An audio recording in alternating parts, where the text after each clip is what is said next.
Welcome to the Thimble IO IDE. In this video, we're going to cover some essentials to familiarize yourself with the Thimble IO IDE. Let's dive in. So the Thimble IO IDE is accessible from the Thimble IO Learning platform.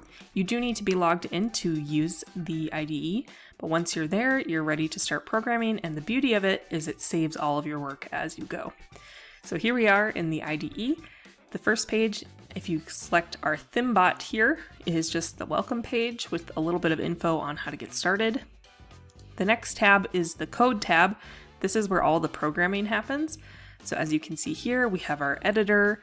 On the left-hand side here, we can select projects, and beneath that, we can access the INO file. So once that's selected, we can start programming. So that is the code tab in our IDE. Next up is the libraries tab. This allows us to add libraries for projects where components need additional libraries, such as the button or the LCD RGB backlight. So you can simply search for a library and add it by clicking Add to your project. On the next tab, we have Tools. In the Tools menu on the Projects section, we can access our projects and create new projects.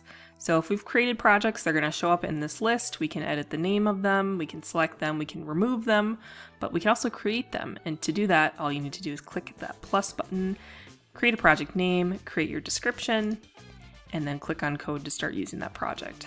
So if I wanted to do the nightlight project, I would simply select it, click on code, select the INO, and now I'm here. I can either resume what I was working on or start from scratch. All right, back to our tools menu here. For servers, this isn't something you need to worry about. If you're curious, you can explore by the what is this right here. Next up is boards. We've already looked at libraries, of course. It's accessible up here as well, but boards allow us to select your board.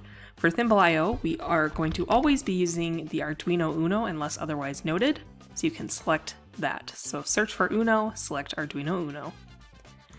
Next up is settings. This is just some settings that you can customize for your own preference. You can change from light mode to dark mode to high contrast, increase your font size, wrap the different lines of code. There's a couple settings here that you can look at if you're really curious about what's going on. When you compile your code, you can check this and it gives you more detail, but ultimately you don't have to mess with anything in settings if you don't want to. Finally, about just a little bit of info there. And that is pretty much it. So the majority of what you'll be doing is working with the code, the libraries, and the projects under your tools menu. Again, you can access the project manager by clicking, so here we are in code, clicking that drop down and clicking project manager to get back there. Now, the only other thing that we need to discuss here is how to upload code to your Arduino. So let's take a look at that next. So you can see here we have a check and compile button. This is going to check your code for any errors. So as you can see here, I click that button and then now it's compiling the code, checking for any issues. And when it's done, it'll say 100% done. Don't worry too much about what's shown here in the program notes.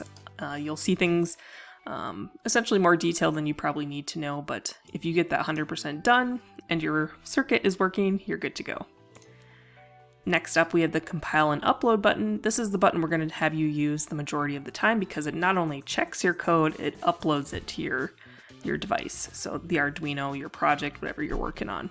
So because we don't have anything plugged in yet, it's grayed out. Here we have our serial monitor.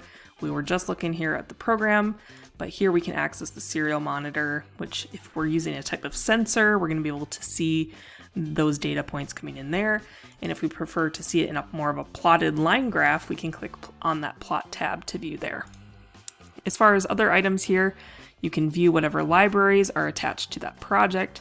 So for example, for our traffic light project, we have one library, and that library is the LCD RGB backlight library. So if you're ever curious which projects you're working on that have libraries, they'll show a little number here to indicate which libraries are being used.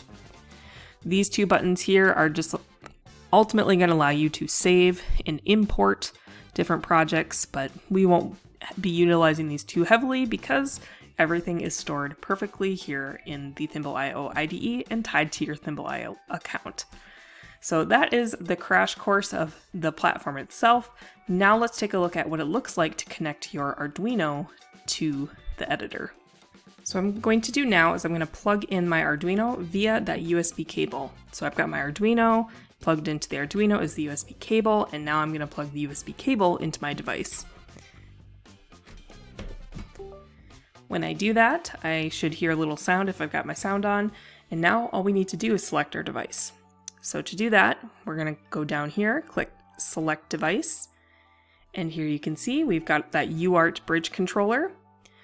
Go ahead, select that, and click Connect. And it's as simple as that. You'll notice that our Compile and Upload button is now white. It's no longer grayed out, which means we can upload code to our Arduino, which is great. So if it's the first time you've set up your Arduino or connected to your Arduino, all you'd have to do then additionally would be select that board if you hadn't done so already, just making sure it's the Arduino Uno. If you're ever not sure where to go or where to be, a good place to go is back to that code tab. So that is a quick crash course in how to utilize the Thimble.io IDE. Next, let's take a look how to use it in conjunction with the project instructions. Alright, depending on how you want to be utilizing the instructions in the Thimble.io learning platform with the IDE, it's completely up to you, but we have one suggested way that may make it a little bit easier to utilize. So depending on your device, you may be able to split your screen. That may look something like this, where you drag it to one side. We prefer to have the IDE on the right and the instructions on the left. So again, these instructions are available via the learning platform. We also like to collapse that side menu so that we can just focus on the instructions. Depending on your browser and your device, if you're of course using Chrome to access the platform, you can always zoom in or out by clicking on those three little dots and then zooming in and out this way. So it's just an additional way to customize your experience when you're working through the different project steps. So if I'm working on my project and I'm here, I'm going to be referring to the steps here and going and following along with those steps, like so. So remember that every project step is going to have an image, some instructions here, and then a helpful tooltip where that little light bulb is. And simply go step by step, step 1, 2, sequentially through the project to finish out the steps. So I hope this was helpful. We're super excited to be launching the Thimble.io IDE. If you have any questions, feel free to reach out to our customer success team.